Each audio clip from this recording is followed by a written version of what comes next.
Hey everybody, it's Jason Blaha here, and I'm just sitting here in my robe drinking my morning coffee looking sexy as hell as usual. And I can't get through this intro with Khaleesi jumping up on me. Why, you've never come in any of my videos before. So, you guys know the rest of the intro. Alright, today I was just waking up this morning, I was laughing. Just thinking about whey protein in this industry and in the fitness world and everything, and I'm not really going to bash on it too hard because in all honesty, I mean, it's just a protein at the end of the day. But I find it so interesting of how well marketing works that most people who think that they have to have whey protein really think that it is some sort of essential supplement that is going to dramatically affect their gains or recovery, other things, with no idea of how this came about. And that shows you how powerful marketing is. Because effectively, whey protein for decades was nothing more than a waste product of the milk industry. I don't know if you guys know where you get whey from. Whey is a waste product that's left over from making cheese, because cheese is generally casein protein, and you guys know milk protein is casein and whey. The whey gets taken out when they're making cheese out of milk. And for years, nobody knew what in the hell to do with this stuff. No one knew how to make it taste good or eat it. No one wanted to eat it, so they just mixed it into animal feed. That was the only way to really dispose of it. Until someone got the idea of making it a nutritional supplement to build muscle when people started discussing higher protein being useful for building muscle. And the milk industry and the supplement industry kind of got together on that, and it got heavily marketed and pushed, and it is still marketed so heavily today, and people go on and on about the amino acid profile. Well, here's the issue. Amino acid profile is largely irrelevant on a high protein diet, meaning you start getting right about 1.4, 1.5 grams of protein per kilogram of body weight, you start getting to high protein intakes like that, amino acid profile becomes largely irrelevant to your muscle gains. Because people seem to forget that almost all proteins are complete proteins, other than things like gelatin, which is animal source. But even your plant proteins contain all the essential amino acids. They're all there, just some of them have slightly more favorable ratios.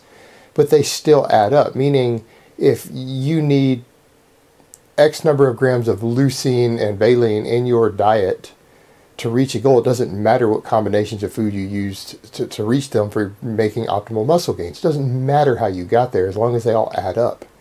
And all of those things are in beans, they're all in rice, they're in steak, they're in milk, they're in eggs, they're in all these different foods. Some of them might have 10 or 20% more of one of those per gram. But it doesn't mean it's not there in high amounts potentially. So people get all hung up on this amino acid profile that doesn't matter unless you're on a low protein diet. Now, if you're trying to build muscle on 60 grams of protein a day, which has been done successfully, the amino acid profile is going to affect how much muscle you gain quite a bit more. It's going to be a factor. 150 grams, 200 grams, completely irrelevant. Half of that could be gelatin, and you probably wouldn't notice much difference in muscle gains. So this is blown out of proportion. And then the whole fast absorbing thing in the post-workout nutrition, which has been largely debunked today.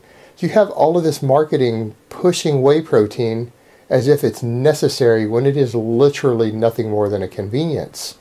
And again, that just shows you the power of marketing and how susceptible we are to marketing, particularly when a set of marketing instills in one generation and that marketing continues and that last generation carries it on to a new generation.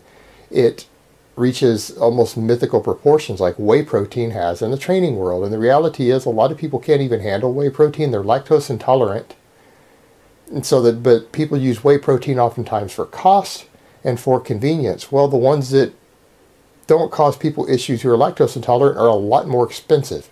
So you're losing that benefit. And the truth is, a very high percentage of people are lactose intolerant. And I know guy after guy, and know a lot of more experienced athletes who said, look, I finally had to give up the whey protein. I had admitted after 5 years of training that it gave me diarrhea. And if it's giving me diarrhea, I'm clearly intolerant, and it's not something I should be putting in my body. It's hurting my gains and my health. But the same thing, those of you guys who talk about your protein farts, if you're getting protein farts, it's not from protein. Protein doesn't cause your body to produce more methane gas in your colon. It's the lactose in there that's causing you lactose intolerance that you're intolerant of. That's what's causing you gas. If that's the case, and you are at least mildly lactose intolerant, you might want to consider cutting dairy out.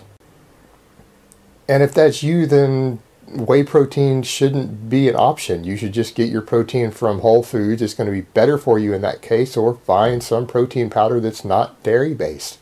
But the reality is, we get to a point to where this whey protein myth can harm health because such a high percentage of the population is lactose intolerant. And particularly if you aren't Caucasian, the odds that you're lactose intolerant is very, very high. There's a higher chance that you are lactose intolerant than you aren't if your skin isn't white. And even white people, a lot of us still have it. I am mildly lactose intolerant. And I get gas. If I drink a couple glasses of milk or drink a protein shake, you don't want to be in a room with me 2 hours later. So those are just points to consider, and I do find it interesting how basically a waste product has been found to be made into an effective protein. I don't consider it to be superior in any way. It's an effective protein, but again, amino acid profile is almost irrelevant, or largely irrelevant, until you get down to very low protein intakes. But it's been marketed as being essential or magical to the point to where everyone thinks they need it, even those who clearly have intolerance as related to it and shouldn't be consuming it. Alright guys, so that's really all I have to say on that today. I hope it has been informative, and I will talk to you guys next time.